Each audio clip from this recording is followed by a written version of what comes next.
Dominic Nichols, I was laughing because you texted me like, hey, have you heard anything about Nichols possibly committing tomorrow? Whatever. We spent like hour kind of looking into it, chasing it down, and then he announces on Twitter he's committing the next day. I'm like, oh, there we go. All right, cool. Yeah, right. So that played really well into, we're talking about a guy that could have been a Wisconsin Badger a few weeks ago, and some people thought might be trending to Clemson, that they were coming up really quickly here. So Nichols ends up picking Michigan over Kentucky, Wisconsin, and again, Clemson. He's been one of my favorite players, targets in this group. Again, I talk about fit all the time. I tweeted this when he got his offer. I said he can play hand in the dirt, defensive end, or stand up edge, bullies linemen with his hands, relentless pursuit of quarterback. And I haven't seen anyone in the 24 class hit a QB harder when they get home. Michigan needs to recruit him hard. They did. And now Dominic Nichols is coming to Ann Arbor. Yep. Yeah, this is a good job by Mike Elston. A good job of identifying and closing the deal. I know Clemson was coming on late, and Michigan was a little bit nervous about Clemson. I didn't really hear any nerves about Wisconsin, but heading into his official visit, what was it, 3 weeks ago, Wisconsin was thinking that they had him. And he was telling Wisconsin commits that he was thinking about committing that day while he was on the visit to Wisconsin. So his mom told him to, hold off and take his visits. And, this time you say, thank you, Mom, because, he made his visit to Ann Arbor. And, shortly after that, that pretty much closed the deal. I mean, we were expecting heading into the Michigan visit that this was going to close the deal. And there was some talk that he could be on commit watch heading into the visit. But it's a good job sealing the deal. Another, kind of a ball of clay that Elston can work with, a guy that's really raw, but, will be able to make some plays down the line if he can develop like Michigan thinks he will. So they have a couple of guys like that in this class. Jaden Smith's another big one that I can think of right off the top of my head. Kind of pitching and a lot of with these offers and these takes, and Devin Baxter too, these long-term, not necessarily long-term, like as in 3 to 4 years, but maybe 2 years down the line that they can be turned into guys that can, that can rotate in or, be a star on the line. So at this point, the way Michigan's producing defensive ends, I have no issues with who they take. Because, Mike Elston has been developing these guys like crazy and likely going to send a couple more into the NFL after this upcoming season. So, again, you won't see me scratch my head and say, I wonder why they, picked him over whoever. But they're certainly not done. Elias Rudolph is committing here in about a week or so, and we're expecting that to be Michigan. A couple other names left on the board. The spots are running out. There's probably realistically only 2 spots left, maybe 3 spots after Nichols committed. But a lot of potential in that group. And Nichols is another one of those guys that adds some through the roof potential. And I know people will say, "Oh, look at the star rankings. He's only a 3-star." But again, these are the type of guys that you say just look at the offers. Right. And Clemson wanted him. Right. Clemson. And they just took Darian Mayo for Michigan. So right. It's a decent trade. I would take that trade. But yeah, it's just another underrated guy that they can produce to be someone that can, contribute down the line for sure. What I like about Nichols is, there's been a consistent theme amongst a lot of players Michigan recruits, but when we talk about versatility, it's also versatility in growth, right? So Nichols right now, when I watch him, I think could be like an Ojabo style weak edge defender, right? But he could also grow into Mike Morris and be 6'6", 290, right? Yep. And the way he hits and tackles and specifically gets after the quarterback, he reminds me a lot of Cole Sullivan. And that's a guy right now that's technically a linebacker, 6'3", 200, who Chris Partridge was like, hey, I think he could play Mike. I think you could play weak side edge. You could add set. We don't know what you're going to grow into, but you do things football wise that we know we can develop you, and we're going to find a spot for you either way, right? You're not pegged. And I like that a lot about the way Michigan's recruiting. And I look at Nichols and I'm like, he could become 2 or 3 different things for this team. But when I look at his highlights and I see the flashes, I think about Jesse Minter a lot. And I know Jesse Minter is probably not going to be here a long time, but what he says is part of the culture that Michigan's built. And it's always about, we know what the best thing a player can do is. It's our job to get them doing that consistently. Yep. Right. And specifically the edge position. We hear that all the time about the guys coming into this year, Braden McGregor, Derek Moore, all have the potential to be some of the best pass rushers in the Big Ten, maybe all of college football.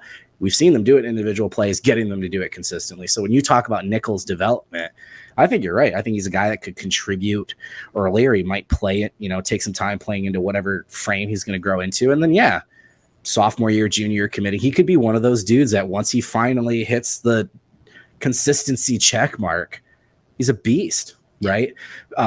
But he fits into this class great. And Michigan likes rotating dudes. And I do think Mayo is an L.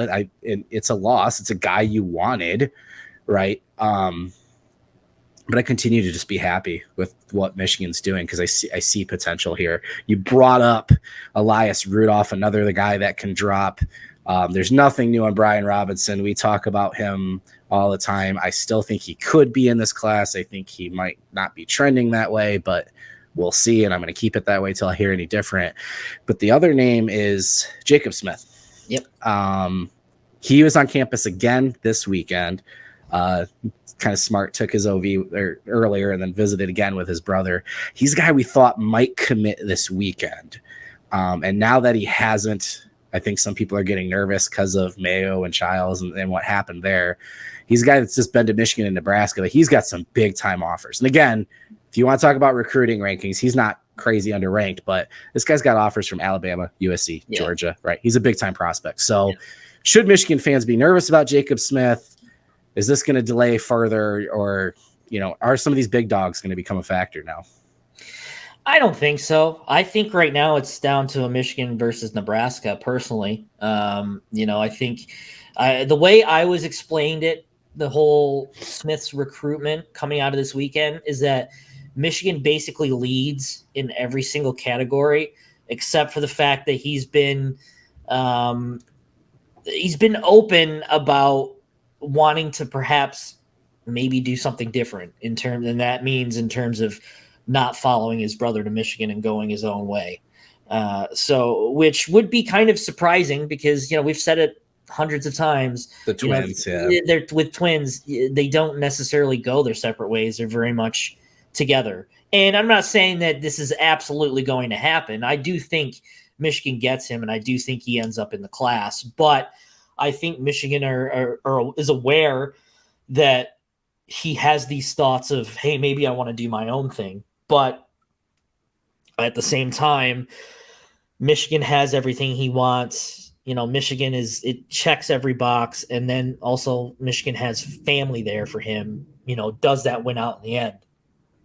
And I think it does. I think Michigan is going to close out this defensive end class with Elias Rudolph and Jacob Smith. I think those two are probably going to be it, considering what they have. And, we'll see. Ultimately, time will tell. I think I personally am not nervous, but I think you have to be cognizant of the fact that he is thinking, and it's not like this is a big secret either. I mean, he's been pretty open about wanting to do his own thing, and in terms of his recruiting process for, right. We've said we don't want this perspective that he's coming here because of his brother, and that's why he's being diligent in the recruiting. It's different if he starts saying, I need to do something different, right? Right. I don't want this to be the framing of my decision. I picked Michigan because Michigan's right for me. That's one thing. But if it's like, I'm now no longer interested in Michigan because I really want to do something different, that's a different conversation. Yep, absolutely. Yeah, and we're looking at, I know the last time I spoke to him was during his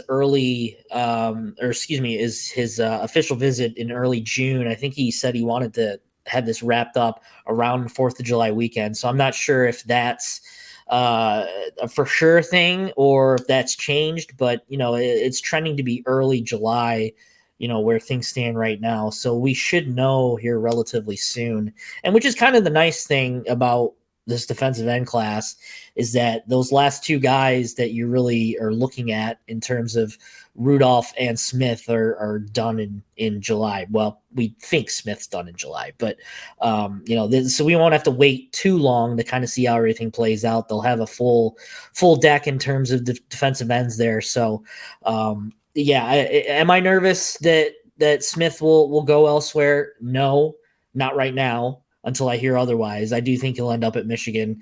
But it's probably taken a little bit more convincing than some maybe have previously thought, but also have to keep in mind at the same time that Smith has been pretty open about the fact that he wants to at least pursue his options and kind of figure out his path. So, he'll have to sit down and figure that out, but he's got mom and dad in his corner.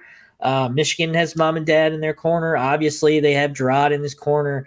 So a lot of pro Michigan in his corner. But they're very aware that he wants to do his own. That he could do his own thing, and they're going to respect that decision either way. But I still like Michigan's chances. If Michigan didn't have such a wide net on the edge class, and their commits were Devin Baxter and Dominic Nichols, you'd probably be pretty happy with that. Yeah. Both those Maryland kids are a good fit. And again, we've got Sullivan, potentially edge, Hammond and Smith's brother right now considered defensive lineman, could be an edge role, could be defensive tackle, again, depending how they develop. You add Elias Rudolph to that, and then potentially Jacob Smith, and then again, Brian Robinson, and then something you hinted at on the board today that I think needs to be talked about as well as before we move into the 2025 class. Michigan's at 23 commitments right now. That is a lot compared to where they normally sit. Yeah. Michigan normally under Jim Harbaugh thrives late in the year, whether it's because on-field results between other programs somebody might be interested in, coaching changes, just the way recruiting develops, whatever. There's been multiple guys that have been snagged late.